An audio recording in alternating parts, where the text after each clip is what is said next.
So when I say believe bigger, I'm trying to be a bigger and better version of myself. That's good. And so when we have an inferiority complex, oftentimes I can see a destiny, but I don't think I'm big enough to get to said destiny. And that's why discomfort and disruption are the only things that get me there. Because when I'm willing to be uncomfortable and when I'm willing to disrupt status quo and knock some things down, then all of a sudden I realize I can do the same things that anybody else can do, and I can get to said destiny. Because I will say this, if you can dream it, you can do it.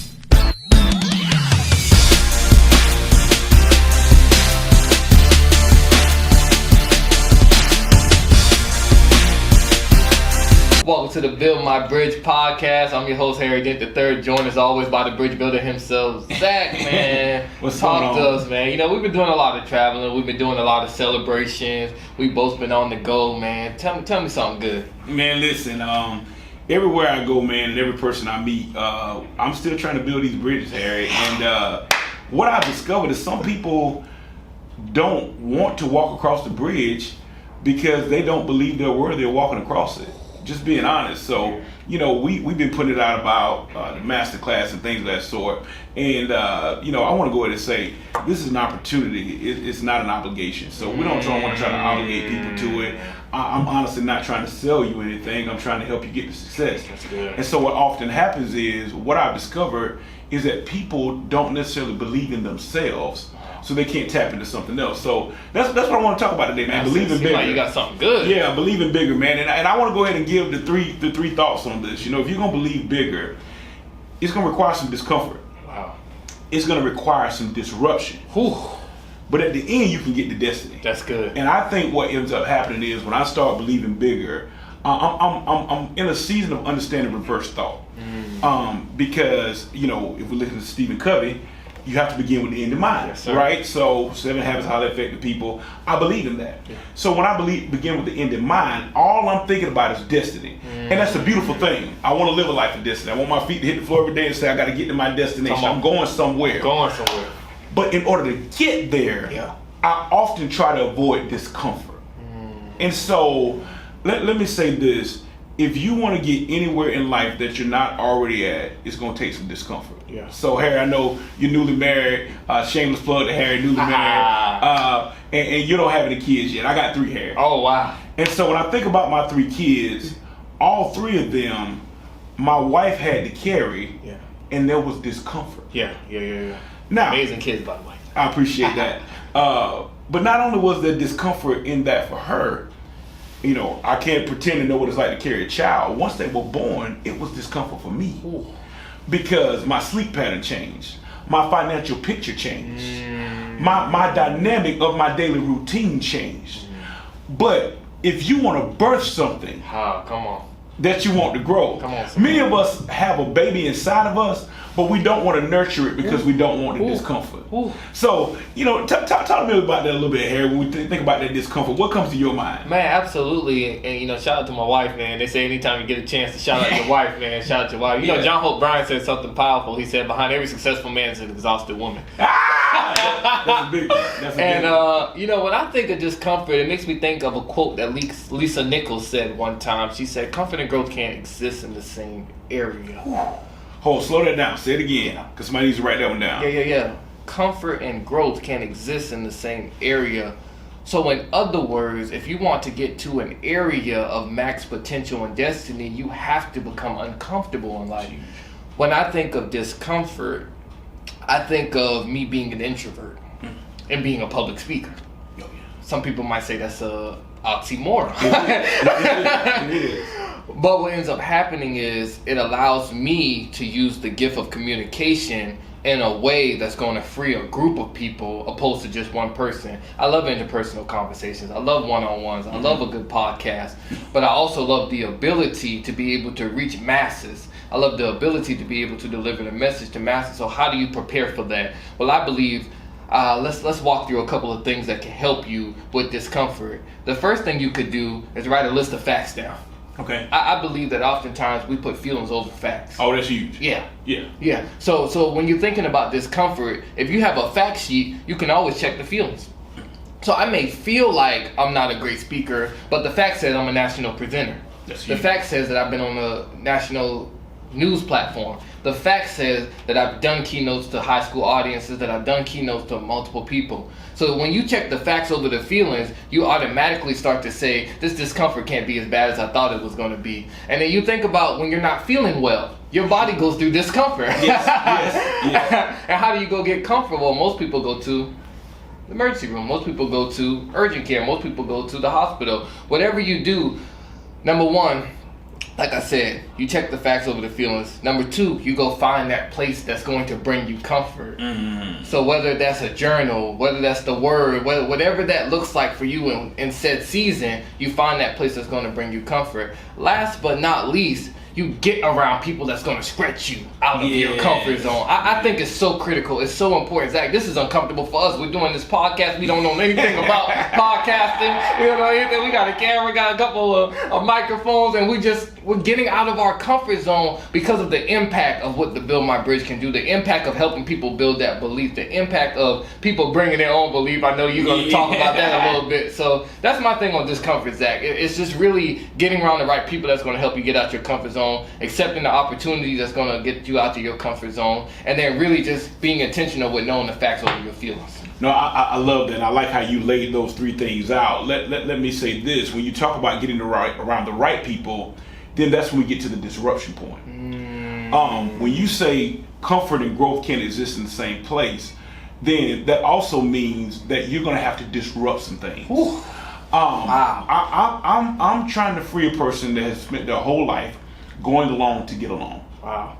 And sadly, that's most people. Okay. I try not to rock the boat. Yeah. I try not to frustrate anybody. Yeah, talk about I try to keep all my relationships intact, and I don't say anything provocative or anything to upset anyone. So there are most people that are just going along to get along, and you don't want to disrupt anything. So most of us want to maintain our old life while going after our new life. Say that again. I want to go after maintain my old life, but while going after my new life, and it can't stay in the same place. So we're sitting at this table right now, Harry. I can't keep my hand on this table and reach that painting at the same time. At some point, I'm gonna have to take my hand off one thing in order to reach the other thing. So if that painting is my destiny, I gotta get my hand off this to get to that. And many of us try to be ambidextrous in a way that does not work. And you're gonna have to take your hand off something to grab that next thing. And that's gonna require a level of disruption. And disruption and discomfort are first cousins. It's a very challenging thing to be in a place of discomfort. And now I'm going ahead and disrupting the whole thing. I think we said this on another podcast. We had it. There was this thing I saw on Instagram that changed my whole mindset. It says if you get on the wrong train and you recognize it, get off immediately. Get off. Because the longer you stay on, the further you got to go back to where you came from. And there's some of us, we are on the wrong train, we're in the wrong relationship, we're in the wrong job, we're in the wrong circle, we're in the wrong mindset, but we don't want to disrupt anything. So I'm just going to stay like this because it's working for me. But it's really not working, because if it was working, you wouldn't have destiny on your mind. I know I'm going to give you a chance to talk about discomfort, but let me just give a plug here, foreshadowing into destiny. The reason that there's a new destiny on your mind is because you know there's something bigger. Come on. So we're talking about believing bigger. When destiny, a glimpse of destiny comes to you, and you say, man, what if I did this? Yes. When you start having a what if mentality, a possibility mentality, you got to be willing to disrupt now. That's right. To get to your next. What's your thoughts on that? No, I love it, Zach, because, as you're talking, I'm thinking about this idea of the 9-to-5 millionaire Jamal King. He said your level of exposure determines your level of success. I believe disruption don't even start until you know that it's possible, till you see somebody else doing it. We're going to emulate what we see. So for a lot of, and I want to talk to my young people for a second, because I know there's a few young people who listen to this. I want to talk about the disruption of more than the athlete, the disruption of more than the entertainer. The disruption of what you saw in the hood. Let me just talk about that. I know some people may get offended by that, and I'll deal with that later. But I have to be the person to start talking in boldness. You said something on the motivations that grabbed my attention the other day. You said that there's a point in our life where we have to speak up, where we have to show up, and where we have to stay up. And I'm in a season in my life where I have to stay up. I have to stay up front. I have to stay in the boardrooms. I have to stay up at the head of the conversation, because if I don't, then nothing will get disrupted. And there are some people in life who get complacent. There are some people in life who get comfortable. There are some people in life who's going to keep the generational curse going on because they're not going to change anything. They're not going to disrupt anything. And I came to meet somebody here today to let you know that it's your time to disrupt. This is your disruption season. This is your time to get in position. That's good. Because when you're in position to disrupt, things start to change around you. And Zach, I'm going to go ahead and pass it back to you, but I was thinking about this from a real estate perspective. And when you think about buying the worst house on the worst block and turning it into the best house on the worst block, you got to disrupt some things. Shout out to John Hope Bryant. Shout out to John Hope Bryant. Yes, sir. There's a renovation process. Yeah. There's a renovation process that has to take place. So disruption also comes with renovations, and you have to understand that you have to tear old things out, put new things in, and that's what increases value in life. Yes, sir. Yes, sir. Yes, sir. Listen, you brought up BYOB, so I'm gonna talk about it because when we talk about believing bigger, you got to bring your own belief. Yeah. And we've been in this series at the Change Church. Shameless plug to the Change Church where we give, grow, and go. But we were talking about bringing your own belief, because often what happens is you may be the only person that believes it. And so I can't just go off your belief, Harry. I got to bring my own belief. So when I get from discomfort to disruption to destiny, I just got to believe I can get there. And bringing my own belief to the table means if I've ever seen it done once, that means it can be done. And so I got to bring a belief to the table that says I can get to that destiny. Listen, I've talked about this for months, because when I listened to The Secret, it really changed my mind. I'm no longer focused on how, I'm just focused on who. Now, in my faith practice, my who is God. But who he is also a reflection of who I am. That's good. So when I think about that and who he has created me to be, then I start walking in a different mindset that says, because of who I am, I can get to my destiny. But I got to believe bigger. Now, here's the thing I want to talk about believing bigger when I talk about destiny, and then I'm going to pass it back to you and we can figure this out, how we end this. I want to deal with the word bigger before we get off here, Harry, because bigger is not a competitive word. I'm not trying to be bigger than you. That's good. I'm not trying to be bigger than whoever the CEO of the biggest company in the world is. I'm not trying to be bigger than the biggest athlete or the biggest doctor, the people you mentioned. That's good. I'm trying to believe for a bigger opportunity than the version of myself that I am right now. Wow. So when I say believe bigger, I'm trying to be a bigger and better version of myself. That's good. And so when we have an inferiority complex, oftentimes I can see a destiny, but I don't think I'm big enough to get to said destiny. And that's why discomfort and disruption are the only things that get me there. Because when I'm willing to be uncomfortable and when I'm willing to disrupt status quo and knock some things down, then all of a sudden I realize I can do the same things that anybody else can do, and I can get to said destiny. Because I will say this, if you can dream it, you can do it. I believe that with every part of me. If it can be a thought in your mind, going back to the 7 Habits of Highly Effective People, and it talks about there's always 2 creations. There's a creation here and there's a creation here. I had to think I could do it before my hands could actually move to do it. So if I can dream it, if I can think it, then I can get to my destiny because my hands can do it. That's awesome. That's awesome. It gives me this whole idea of visualization, because everything that we are experiencing, this table was just a thought, this microphone was just a thought. Everything has been a thought, and then it manifests into the real thing. So if that can happen through a product or through something tangible, what much more can you say about your mind? What are you thinking in your mind? And some people are saying, why do their life look like this? You mentioned The Secret, and I want to kind of touch on that as well, because when you think about The Secret, I just believe that we are currently sitting in the exact position that we are in based off the past decisions that we thought. Let me say that slower for somebody to understand. We're sitting in the moment that we're in based off the past decisions that we thought, not the things that we did, what we thought about. So if you're always thinking about negativity, you're going to sit in negativity. If you're thinking about positivity, you're going to sit in positivity. That's why I encourage people through the 4-area reset, a blueprint for transforming mindsets, perspective, relationship, and finances, to start thinking with the mindset. Bring the mindset as the first thing that you reset, and then reset your perspective. Get gratitude, get grateful, even through affliction, even through challenges. It's going to happen. I believe simply that life is full of adversity. Yes. That there's no escaping the adversity. There's nobody excluded from adversity. But how you navigate through adversity is going to make the people who can deal with the discomfort, who can deal with the disruption. When you can get to a place where you can say, even though there's adversity coming my way, I still see the positive in something. Yes. I still see the fact that I have breath in my body. I still see the fact that I have clear vision. I still see the fact that I'm going somewhere. And that's where destiny starts to become important. I always tell young people, before you think about entering college, know why. That's good. And I tell them, the why is not for me to know. The why is not for you to know. The why is the thing that's going to keep you going through that adversity.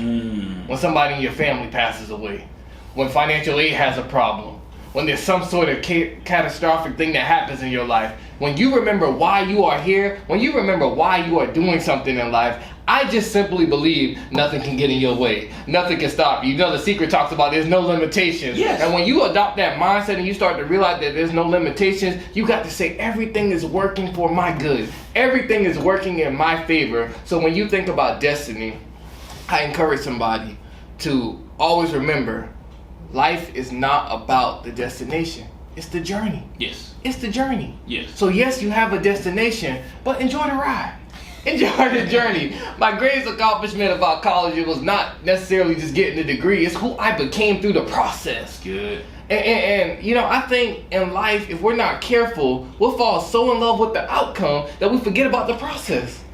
Yeah. And the process is really where you learn. The process is really where you develop. And I think this is a good segue here, because I when we sat at this table today, and when we sat the way we sat, there are other seats at this table. Wow. And so, you know, we've done a lot of promos, and we mentioned doing one today. I don't know that we need a promo outside of this. I think we need to take this part of this podcast and make that a promo. Okay. There are seats at the table available, but you have to be willing to take them. Wow. And so what ends up happening is, I don't think you're a builder for anybody if you only sit at tables that are small. I love the fact that we're sitting at a big table, because I don't know who's going to take that chair, even sit at the head of that table. That's good. But what happens is, when you leave room at the table, that's what the Build My Bridge Masterclass is all about. There is a seat at this table where thoughts like this come together, and it makes you better. Let me be clear. I don't ever want the seats to be filled by the same people. I believe here, when we built this, the idea was to play musical chairs. That's good. I want people to come to this table, get what they need from this table, and then get up and take that to their next table. And I want this movement to become such that in 28 days, we can offer you one of these seats. And after you get up from this table, you're going to be stronger, you're going to be wiser, you're going to have lessons, you're going to have leverage. And we talk about all those things: assessment, alignment, arrangement, and action. And when you think about that, this is a place where you're going to assess where you're going, your why. That's good. You're gonna get aligned with who should be at your table, who should be connected with you. You're going to make arrangements to get there. And last but certainly not least, you're going to leave with a plan of action. So when we talk about seats at the table, there's a table just like this where people are going to come to build their bridge. It's an investment. Every lesson costs you something. Let me say that. Every lesson costs you something. Come on. So, you know, Harry, I'll be transparent. I used to be a little shy about saying what it costs. But if you can tell me that you're going to go anywhere in the world and you're going to spend $50 a week to get lessons that you can live for the rest of your life, good luck.